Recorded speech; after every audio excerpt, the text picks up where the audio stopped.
there a moment you remember when you thought, this is crazy, and how did you get past it? Yeah, I do think that ignorance can be bliss, and really believing in what you're doing to the point that you don't let the negativity even creep in. And yeah, I mean, still there are times where you say, we're battling against organizations that spend 100 times more than we do in marketing or programming or on talent or on staff. We really truly believe that the country needs entertainment that doesn't compromise, that affirms American core principles. Hello, Liberty Spenders, and we are so excited today to have Bill Abbott on our show. He's the president and CEO of Great American Media, and we're especially excited to have him here as his company celebrates their 5th anniversary in June. Yes, we're excited. Big milestone. And I know Bill's passionate about ensuring that the brand truly resonates with viewers. And so it's going to be pumped. I'm going to be pumped to hear from him today about what they're up to and to discuss whatever is on your mind. So, Bill, welcome to the show. Welcome. Thank you, Kurt. Thank you, Kristen. Great to be here. I am so excited about this, and I know recently, because I followed this somewhat closely, that one big thing that you guys were just involved in was the America Reads the Bible thing. Yes. Yeah. This was a remarkable event. Bunny Pounds, who runs an organization called Christians Engaged, was the architect of it and did a phenomenal job of securing the Museum of the Bible in Washington, D.C. from Sunday to Saturday, a 7-day period where the Bible was read cover to cover over a 12-hour period each day by all walks of life, by politicians, by celebrities, and by just normal, average people like us. So this was bringing the Bible to Washington, D.C., which is a very significant moment for the country ahead of America 250, in addition to being just, a place that, quite frankly, needs the Bible more than ever. Yes. So it was really quite an event. It was, and you guys were able to live stream the whole thing, right? We did, and our operations and tech teams, Joshua Moore, who spearheaded the effort on the ground, they were tireless in that 7-day period, really being on the ground 16, 18-hour days, but bringing the Bible not only to the people in D.C. who were attending at the Museum of the Bible, but having this live streamed on Great American Pureflix was something very, very special that we are so proud of. Yeah. Yeah, and I was able to catch several of the segments, and going back to what you were just saying about the tireless people behind the scenes, it is not a small thing to pull these things off. And so kudos to the team to do everything it takes to get all of that to work, and the logistics too. Yes. Well, that's the thing, coordinating Kristen. Everybody. I mean, because they're reading in little slots, and you have to fill all those and make sure everyone's there on time. And did their flight land right? Like, I'm sure you had to do some adjustments, maybe even, or the event organizers. Well, yeah, Bunny Pounds deserves the credit. The reality, when she told me that there would be 7 days, 12 hours a day, 475 readers, I thought there was absolutely no way that she could execute on something like that, because I had these visions of it going 2 hours over, 3 hours over, and 9:07 every night, it was over. Yeah. Just the amount of coordination that went into that, and execution as well, was phenomenal.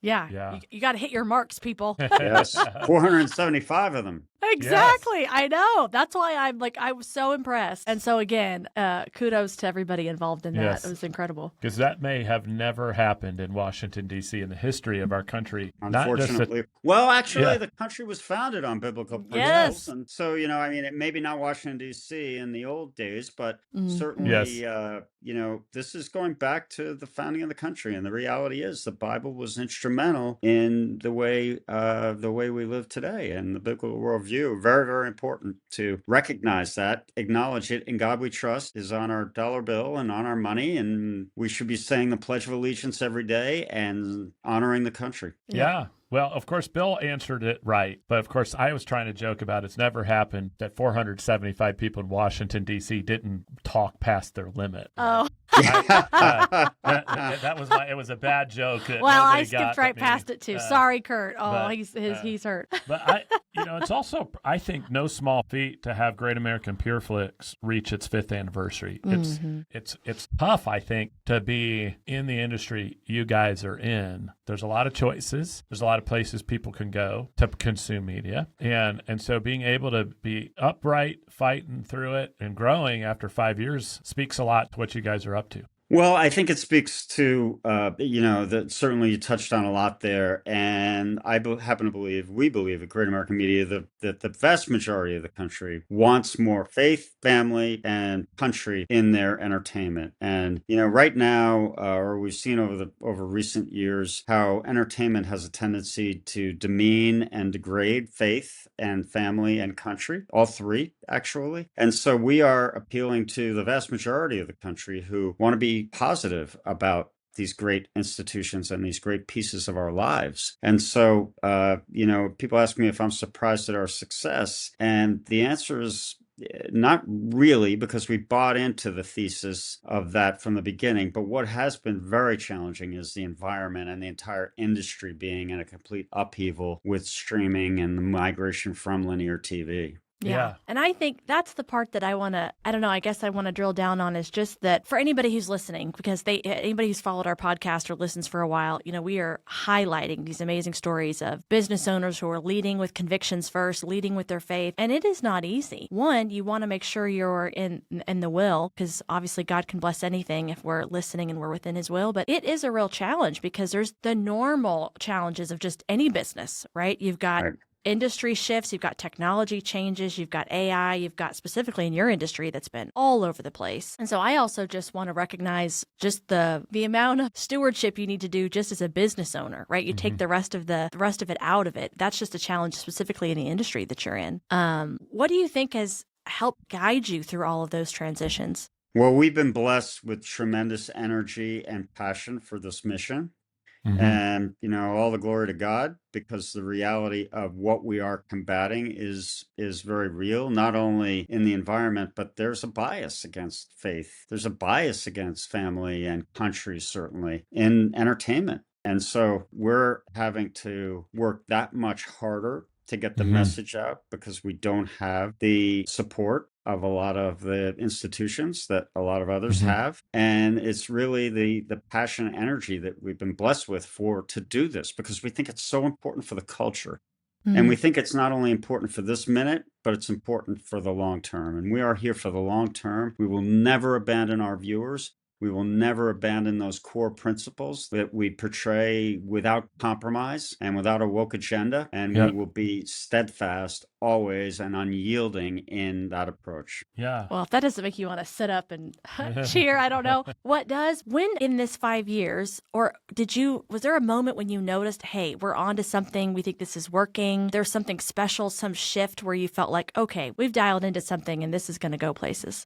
So something we really pride ourselves on is being in touch with our viewers and subscribers. And we could tell, pretty early on that they loved the fact that we were present in the market. I think the challenge was, it's not only about being present, but it's about delivering quality content. And, the reputation of family-friendly, faith-based content has not always been the most positive one. And some of that is deserved in that the quality, the investment wasn't necessarily there. The quality may have been a little bit substandard. And so we had to deliver on that quality. And now that we've been doing it for almost 5 years, we've seen along the way in communicating with the audience how much they love the content and what we're doing in terms of producing quality. And, if we don't produce quality content, then, really the game is over and we're not going to have the impact that we want to have. So it's a combination of a lot of things and a lot of benchmarks along the way that we've seen the success. And really that element of hearing from viewers that we love what you do, not only for the principle, but for the actual quality of the content. Well, and that's a great business lesson there, right? Because you got to put the customer first, the viewer first, as you put it. And how many business owners just fall in love with their product or service and they forget to talk to the customers? Hey, are we solving your problem? Are we meeting your needs? That's exactly right. Yeah. You mentioned something that I was kind of curious about too, because in the media business or in entertainment, I imagine, not being in that business, that one of the biggest challenges is trying to figure out what your customers are going to, what kind of episodes or series or movies or whatever that they're going to want to watch, right? Not to mention, people fall in love with, you read a script or you get a pitch for something, you think, oh, this is the best thing ever. But, we learn that in marketing. Sometimes the marketing campaigns we run that we're convinced are amazing kind of fall flat. And then the one that we thought, man, I just don't know about that one really kind of takes off. Yep. So how do you... And luckily in politics and in marketing, we can test, you know. So what does that look like for you? Well, first of all, a number of us here have been doing it for years and years and decades, actually. Our chief revenue officer and head of programming was with me back at the Family Channel at CBN. We were blessed to be learning at the beginning of the cable industry, Kristen Roberts.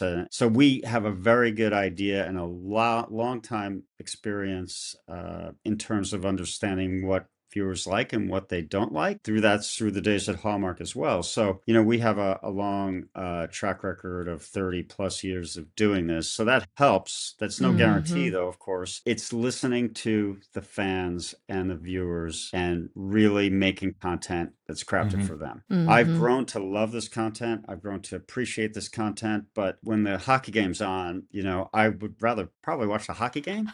Right. But the reality is that we watch everything through the viewer's lens. We don't fall in love with our own content, or we try not to anyway, and we try just to serve. Yeah. Well, there's definitely formulas there that you guys, like you said, your experience will know the basics of some of that stuff. But, yeah. I'm always curious when you see a business growing to ask, what is one thing that was maybe surprisingly more difficult than you anticipated? Without question, the technology. The streaming business itself is very much focused on that customer experience, and that is very hard to get right.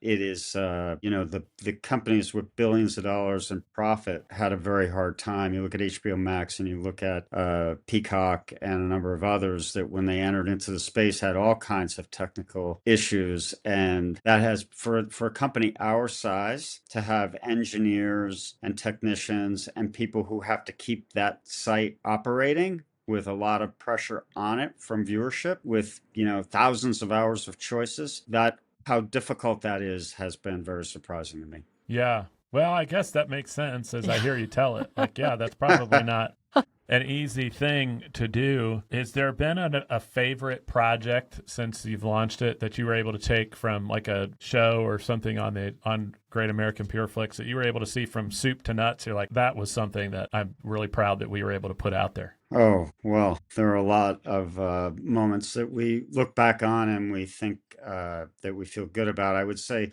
first and foremost, the talent that has come over with us from the old place has been really, has been reaffirming and has been we're very privileged to work with people like Candace Cameron Bure and Danica McKellar and Trevor Donovan and Joe Wagner and many others who followed us over from the other place. So that's been very important.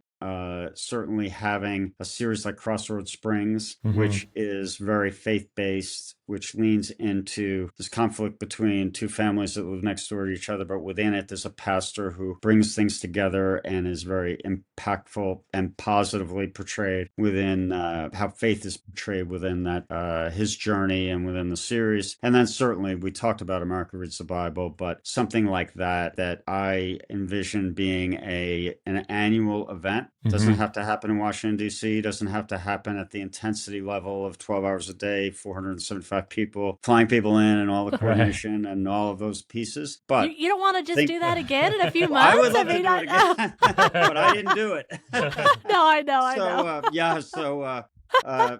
We were the beneficiaries of it and just proud to be part of it. But I think that if you think about that being an annual staple for the country to have in 10 years, how we would celebrate that and look back and make that a tradition and part of our lives every single year. That's my vision for something that would be just a wonderful contribution to the culture and the landscape and the country. Yeah. Well, I'll tell you, there's one place, maybe second only to Washington, D.C., that America wants to see, and that's Indianapolis, Indiana. So, Yeah, clearly. Heartland. Heartland, yes. Our Well, backyard. we're all about the heartland, because the heartland, the reality of the heartland is it's been overlooked for years and years and years and years by the coasts.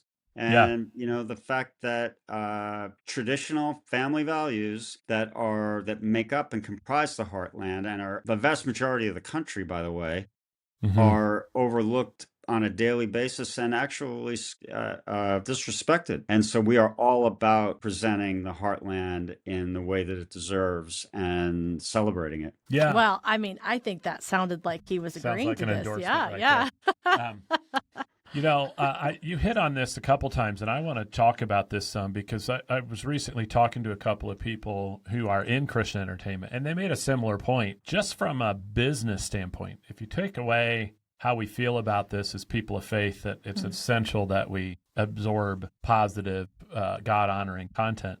There is a absolute business case to be made that Hollywood has been making movies for Hollywood and not for their consumer. And they're wondering why theater attendance is down and, people aren't consuming the way they used to. And it's because I can't find anything I want to watch. Nothing makes me feel better about myself when it's all over. And they just weren't making content that people wanted to see, right? And so there's been a strong business case in what you guys are doing, that there's a almost completely unaddressed segment of the American population. They're, going to be able to see stuff that they feel good about. That's why so many people are just going back and binge watching old reruns and old popular shows, right? Because there's less interest in finding something new. Yeah, and what's sad for me about that is that so many people have given up. I look when my parents passed away 5 years ago, but before they did, for 10, 20 years, they just wouldn't even subscribe to cable, turn the TV on, because there was nothing, unless it was sports or news focused, that wouldn't assault their senses. And so, as people of faith, it is really very fulfilling to contribute positively to the landscape. Yeah, absolutely. And we hope economically rewarding and give you a chance to really grow. One of the things you have referenced, and I think it would be great to hear more about, sounds like you've been in the television industry, the entertainment industry for a long time. But how did you get into that? How did you find yourself now with Great American Pure Flix? Well, so speaking of my parents, my dad was in the publishing business, and so I went to College of the Holy Cross, which was I was an English liberal arts major, so I was prepared to either teach or go to law school. That's about it. But I say that in jest, because that when you knock somebody's home when you have a liberal arts education, and there's nothing like it. So I broke into the research side. I was blessed to be working at CBN and the Family Channel for a number of years, and Tim Robertson's still the best CEO.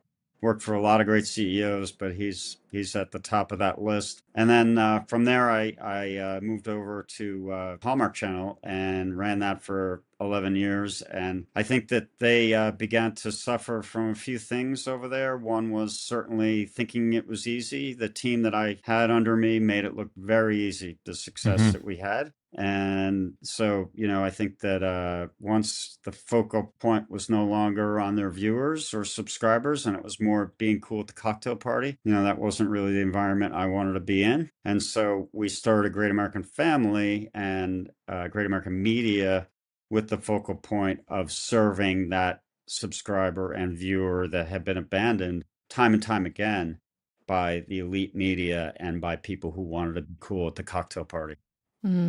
Yeah, just that trajectory had to have been incredible, but that must have been a bit of took a leap of faith as well to make that transition.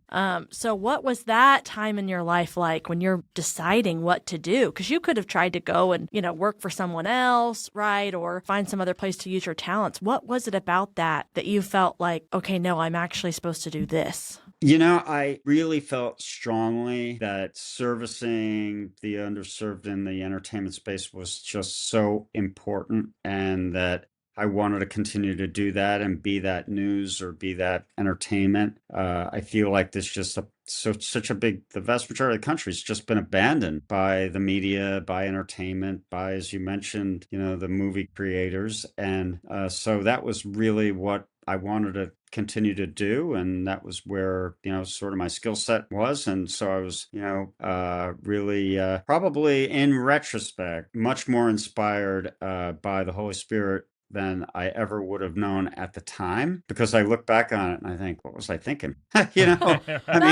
it is hard. It is hard building something from scratch, and Yes. we had to hire a whole team, and we had to bring over all the talent. We had to make all these movies, and now we have a library though that is filled with really strong content, and every year that gets better. And so, we're moving in a direction where we're really developing an identity for the brand around that content, and the fan base that we built makes it certainly all worthwhile.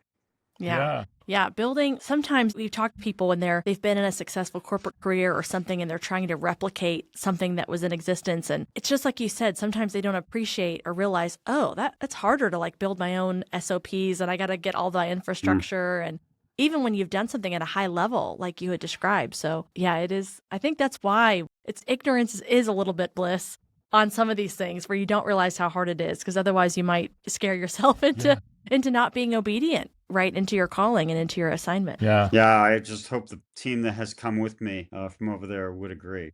Yeah. I say that in jest. I know they would, but sometimes I look and I think, we've really gotten ourselves into something. Yeah. Yeah, well, right.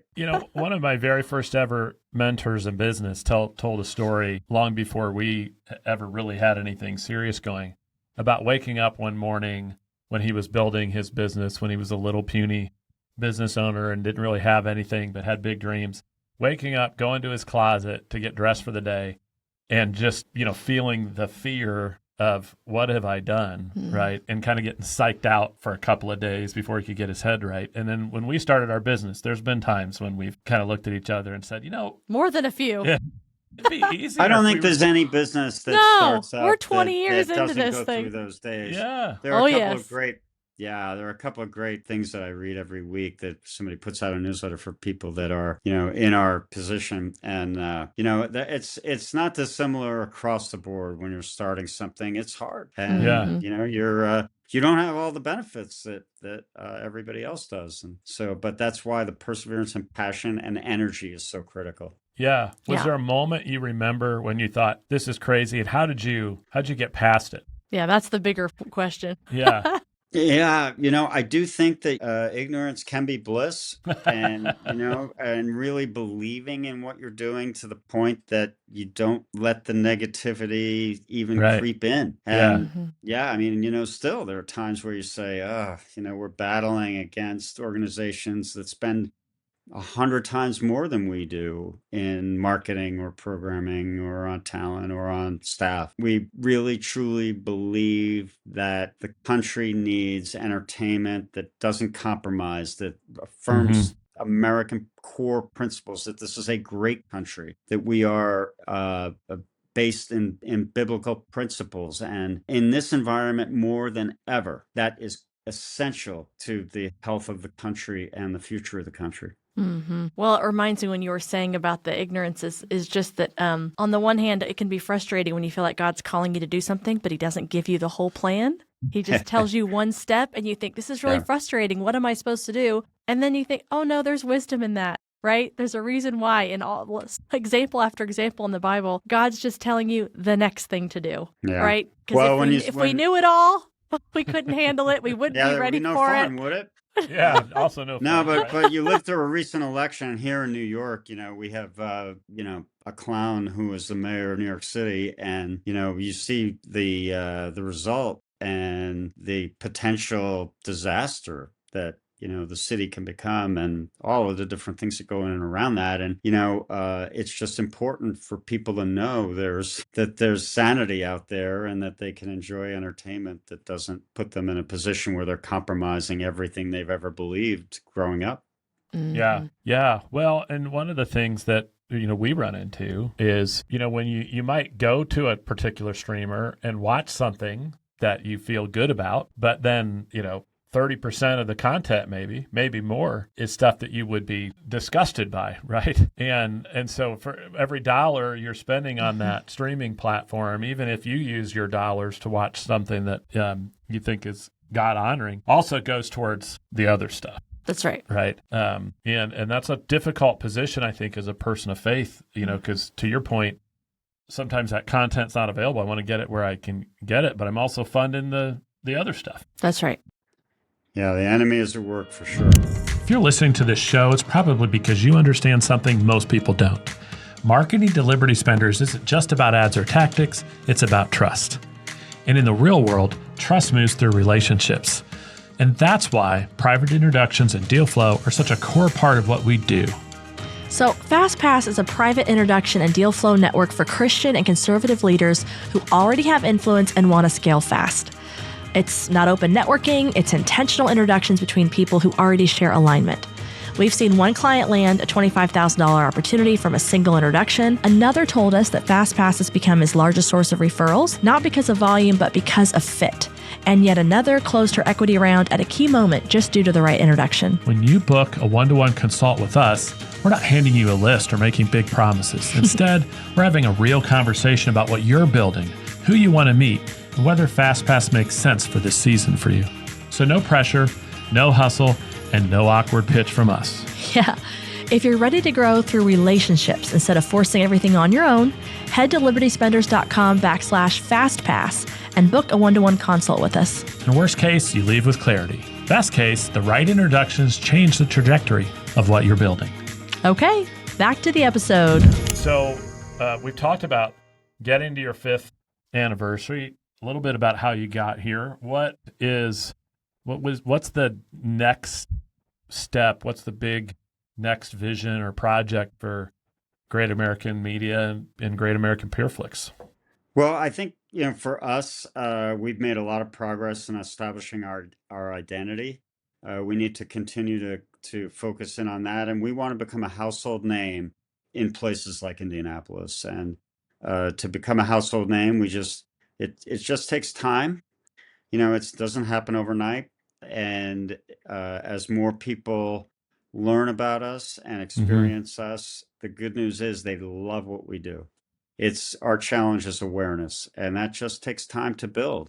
And so as we grow awareness, we'll continue to invest in new content, continue to do what we believe we're here to do. And that will bring us that earning that recognition as the default go-to place for your entertainment if you're faith, family, country focused. So, we have a project coming up that's very interesting. That's really a lot of fun with Jeff and Jessica Robertson from the Duck Dynasty clan. That'll be a good time. And you talk, and as much as they're fun and they're great people, but they're such people of faith, and they have such a high integrity level, and they're just such a great example of what this country's been built on. And so, it combines all of the things of family. They have such a wonderful family, faith, and then country. And it'll be a beautiful series that we're excited about launching in August. Oh, that's exciting. Okay, mark it on your calendars. August. Yes, August. Stay tuned.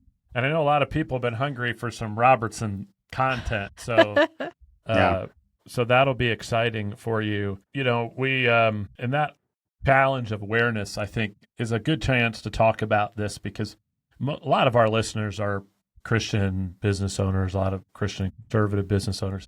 And we all sort of struggle with, okay, I think I'm the best kept secret, right, in my industry. And, I knew about Great American PureFlix because I've seen you guys, dating back to. I don't know, because we've been subscribers for a long time. Yeah. What are some of the things you have been doing for building awareness that have been good for you, even if, you got a little while to go still before everyone knows you?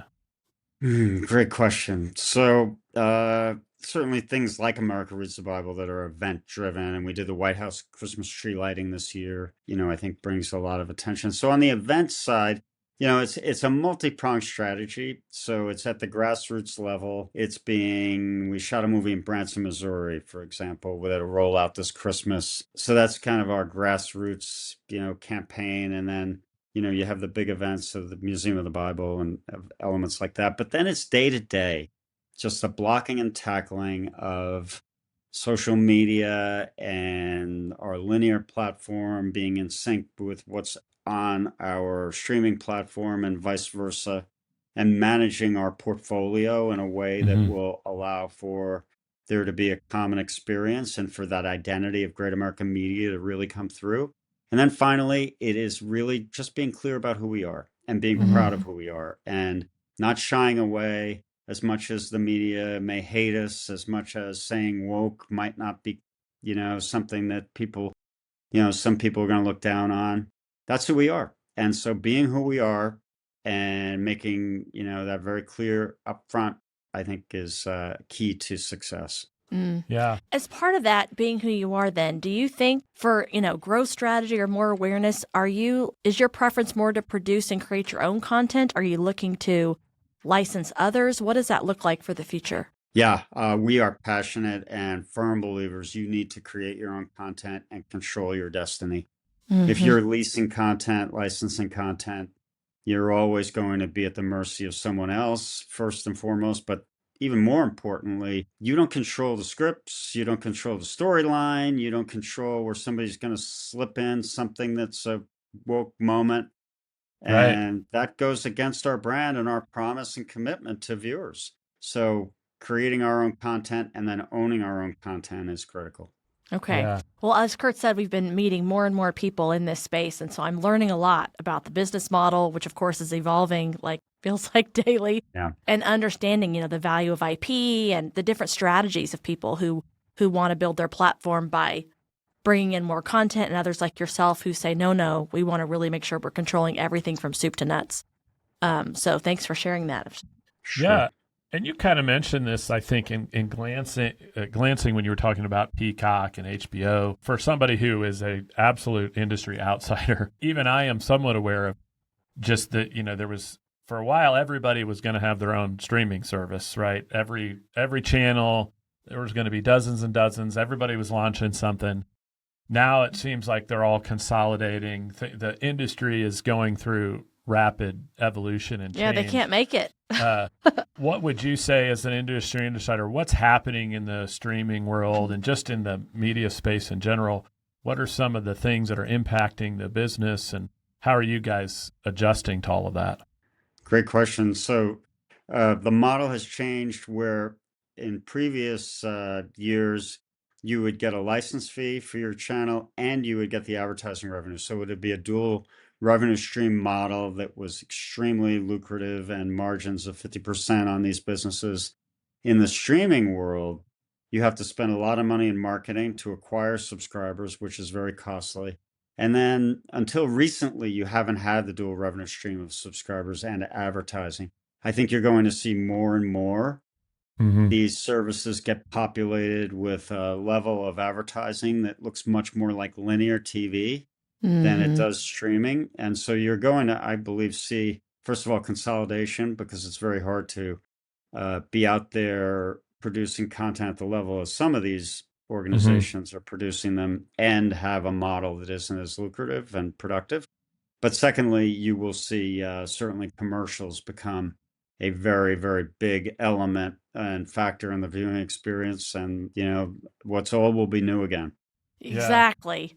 You think, I'm leaving. I don't want to pay this. And I'm tired of commercials. I'm going to pay. So everything's, commercial free. And now that's just a joke. That doesn't matter. Yeah, I remember doesn't matter cable what was commercial free. Yeah. Well, I certainly noticed that because some of the shows I watch on other streamers are now, full of commercials again. And I thought, okay, this feels super familiar. Right. Well, it's funny when my daughter, my 5-year-old, will say, commercial, Yes. And I'm like, where did you pick that up, sweetheart? Sorry, Yes. Yes. Well, I'm moderately embarrassed to say I am a fan of the show The Curse of Oak Island, right? and I'm all I tease sucked him into it. relentlessly for if this. You've never seen it, about these two brothers from Michigan who are trying to find buried treasure on an island in Canada. We are on something like 15 seasons. Not we, you. Oh, wow. You watch it. Yes. I do. I am on it. We don't have time with little kids to watch TV, but in the middle of him doing the dishes or something, he'll put it on his iPad with his headphones on. So don't suck me into this. Yes, but there's commercials now, but I still watch it, and they still haven't found the treasure. Shocking. Yeah, it's just around the corner. Yes. Sure. Yeah, Every season, that's a tough one because once you find the treasure, that's That's where do you go it. from there? That's exactly. it. Exactly. So I have. It's okay, seen this. Kurt. It's okay, Kurt. Yes. You're in company with a lot of people. Lot of people. At one point, they were one of the highest rated reality shows on cable. Yeah. And I was having dinner with at one point Governor Pete Ricketts of Nebraska, who's now U.S. Senator, and somehow the topic came on to what's your favorite shows. He and I connected on the curse of Oak Island. I'm not 100% sure I buy into all this, Templars, buried treasure in Canada stuff, but I'm convinced there's something there. I think there's something there. We'll see.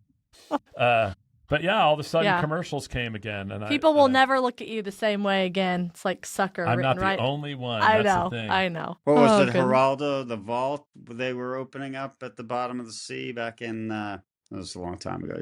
You guys are too young to remember. Yeah, it's we all want to believe there's buried treasure, right? yes, we do. And I'm hoping in my backyard, maybe. Yes. It would be nice, Yes. but it is interesting how it's evolved, because when I watched the first season, no commercials. Now I'm getting like what I feel like is 4 minutes, and this feels like when I was a kid when you would try to run and go to the bathroom real quick. When I was watching the A-Team. Well, this has all been really great. We like to ask all of our guests the same 3 questions at the end of each episode. So we like to call it our lightning round. Okay. And so the goal is 3 questions, 90-second answers each. There's no buzzer, so no reason to sweat over it. On the honor system. Yes, honor system.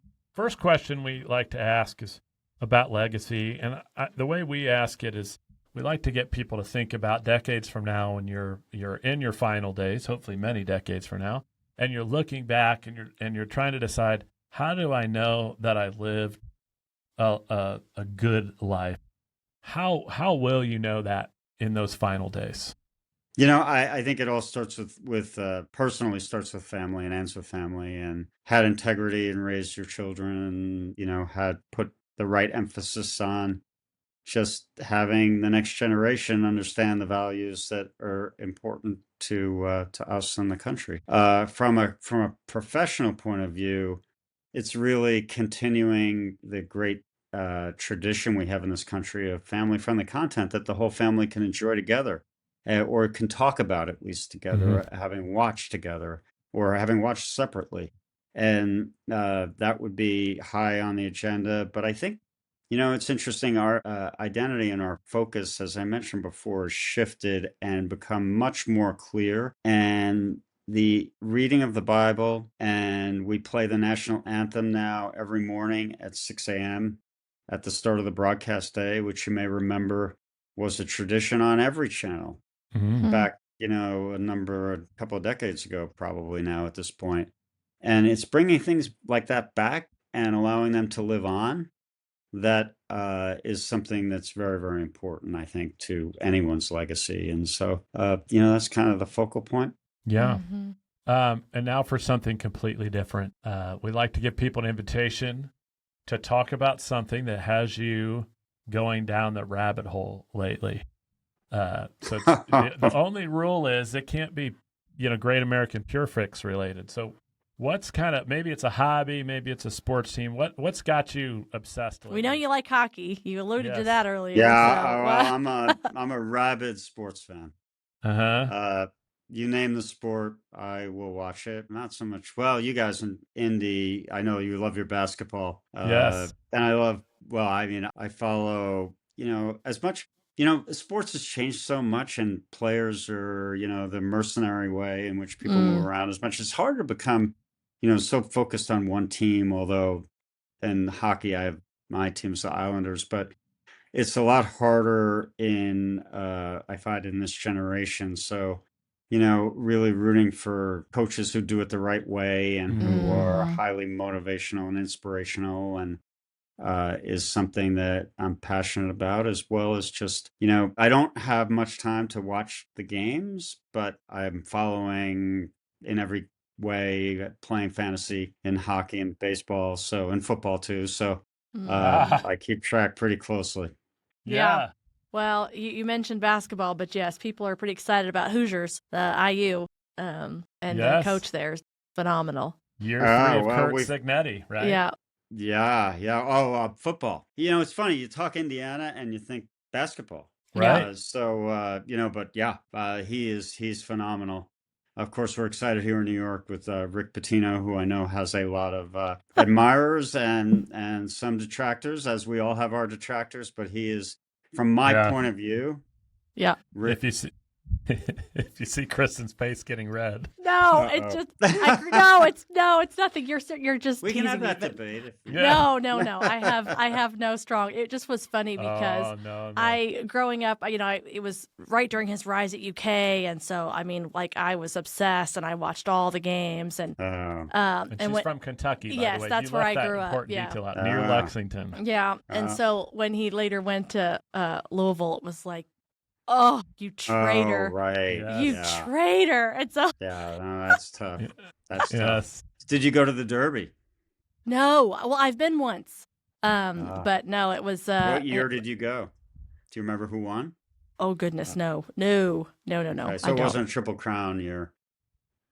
I couldn't tell you. Yeah. I was in high school. I don't. I went with some friends. I doubt we paid much attention to the race. But you grew up in Lexington. How could you? I know. My parents had never gone either. We moved there when I was 8 from California, and they never went. Well, that's legitimate then. Yeah. Well, we are of course excited about Hoosier football here, which 2 years ago was not on anybody's radar. Zero. And talking about great coaches, and I'm pumped to see what Signetti does in year 3. So I'm with you on that. But it's May in Indianapolis, so there's only one at the time of this recording that happens in May in Indianapolis, and that's the Indy IndyCar. 500. Oh yeah, we are gearing up for that, and it's going to be an incredible spectacle. And so for anybody listening, it's got to be on your bucket list if you have not been. You need to come to Indianapolis 500. You just got to experience once. It is a spectacle. It is the largest live sporting event in the world. 400,000 people there on one day, and it's an experience. It's an experience. Yes, I'm sure it is. That's phenomenal. It's great. Well, we would welcome you anytime you'd like to come. Yeah. Oh, thank you. They actually just launched. I didn't know they had this, but they have IndyCar Fantasy now. So if you feel like you're if you feel like you're not getting enough time obsessing about statistics, you can add racing in. I actually met the guy who developed their fantasy app. That's the last thing I need is access to something like that. A fantasy app sounds like a place I shouldn't be. Yeah. In terms of the back end technology, just building it. Yes. Yeah, if you don't want to get into that, that's exactly right. Steer clear. Yeah. Stay in your lane, as they say. Yeah, stay in your lane. Yeah. Hugely important. Well, it seems like you didn't officially announce on this podcast, but I'm going to read in between the lines. One day, there's going to be live sports on Great American Pureflix. We'll figure it out. We know what our viewers like, and I'm sure some of them like sports, but I think that at the end of the day, you see, that's we pride ourselves though really on not producing content that's for us and it's for our viewers. But that's not to say I wouldn't love it. But yes. Well, maybe. I'm going to count that as a solid maybe. So finally, we like to ask people to pretend like a person listening has not heard anything we've talked about in this episode. If you had 90 seconds to do this, who are you? What's Great American Pureflix? Who should be subscribing, and how do they find? So we, Great American Pureflix and Great American Family, we pride ourselves on delivering an entertainment experience that fosters community, that is about the pillars of faith, family, country, and reinforcing the values in which we believe the vast majority of the country also uphold, and never betraying that promise that we will be relentless in delivering original content that's high quality, that never compromises on values, that never lets, that you can feel comfortable watching 24/7, and you never have to worry that your kids will become indoctrinated, or you will be subjected yourself to the frustration of watching a show where you just know somebody's agenda was slipped in because they wanted it to be part of your entertainment experience. So we firmly believe that we are very unique in that regard. And we are available in both streaming and linear cable, Great American Family on the linear side, GFAM Plus on the digital side, which is a live version of our content that's a sit back, lean back experience. And then finally, GreatAmericanPureflix.com is the place to go for all of your streaming needs. So faith, family, country, and entertainment without compromise, and no woke agenda. All right. Yes, Bill, it's been great to have you on. Absolute privilege. Well, it's been great to be here. Thank you so much, Kurt and Kristen. We've been looking forward to it a while. So we encourage you guys, check that out. It's worth looking into. He gave you those URLs. We are subscribers, and we encourage you to learn more and spend your dollars wisely. So thanks so much for joining us. We know your time is precious. Thanks for giving some to listen to our episode today. Until next time. It's been a lot of fun. Thank you very much.